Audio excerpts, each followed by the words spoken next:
Ikaapat na kabanata. Ang pagtukso kay Jesus.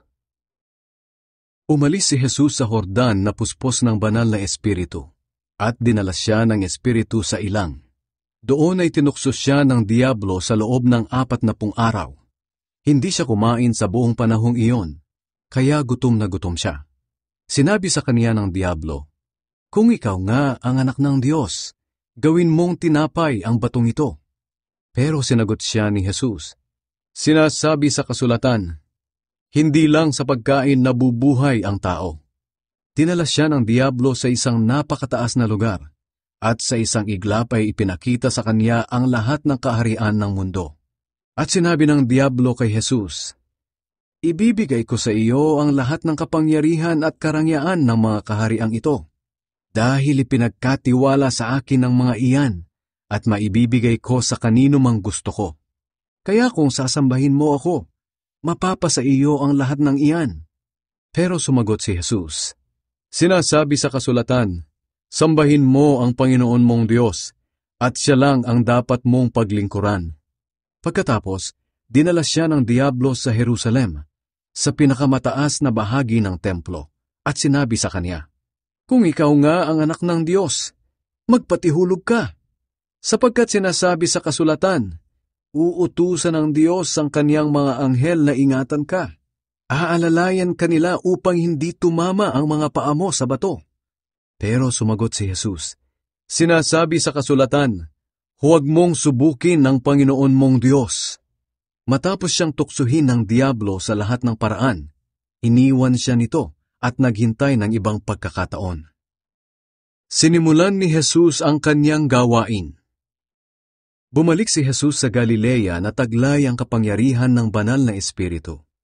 Kumalat sa lahat ng lugar doon ang balita tungkol sa kanya.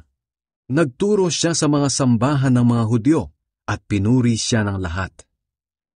Hindi tinanggap si Jesus sa Nazaret. Umuwi si Jesus sa Nazaret, sa bayang kinalakihan niya, at katulad ng nakaugalian niya, pumunta siya sa sambahan ng mga Hudyo sa araw ng pamamahinga. Tumayo siya upang bumasa ng kasulatan. Ibinigay sa kaniya ang aklat ni Propeta Isaias. Binuksan niya ito at pagkakita sa bahagi ng kasulatan na kanyang hinahanap, binasa niya ito na nagsasabing, "Suma sa akin ang Espiritu ng Panginoon, dahil pinili niya ako upang ipangaral sa mga dukha ang magandang balita. Sinugo niya ako upang ipahayag sa mga bihag na malaya na sila, at sa mga bulag na makakakita na sila.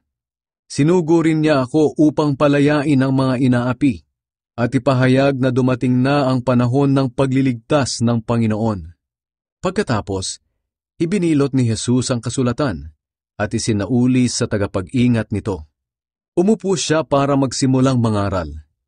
Nakatingin sa kanya ang lahat ng naroon. Sinabi ni Jesus sa kanila, "Ang bahaging ito ng kasulatan ay natupad na sa araw na ito, habang nakikinig kayo." Pinuri siya ng lahat at humanga sa napakaganda niyang pananalita. Sinabi nila, "Hindi ba't anak lang siya ni Jose?" Sinabi ni Jesus sa kanila, "Tiyak na babanggitin ninyo sa akin ang kawikaang ito. Manggagamot, gamutin mo muna ang iyong sarili," na ang ibig sabihin, gawin mo rin dito sa sarili mong bayan ang mga nababalitaan naming ginawa mo sa Kapernaum. Sinabi pa ni Jesus sa kanila, "Sinasabi ko sa inyo ang totoo, walang propetang tinatanggap sa sarili niyang bayan.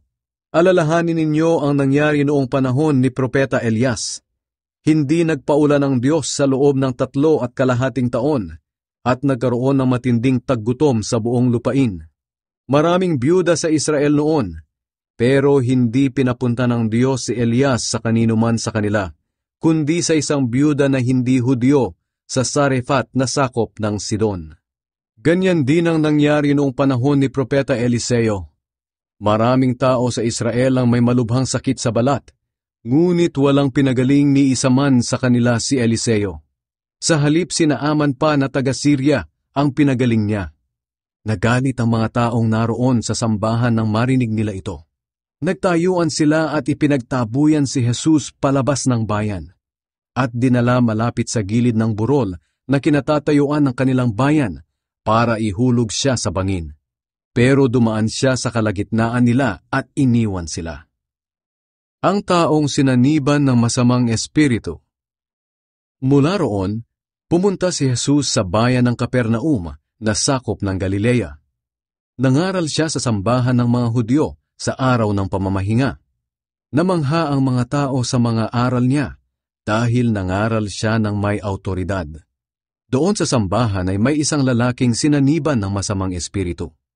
Sumigaw siya ng malakas, "Ano ang pakialam mo sa amin, Jesus na taga Nazaret? Naparito ka ba para puksain kami? Kilala kita.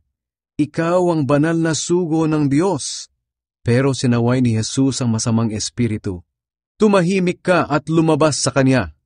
At sa harapan ng lahat, itinumba ng masamang espiritu ang lalaki at saka iniwan ng hindi man lang sinaktan.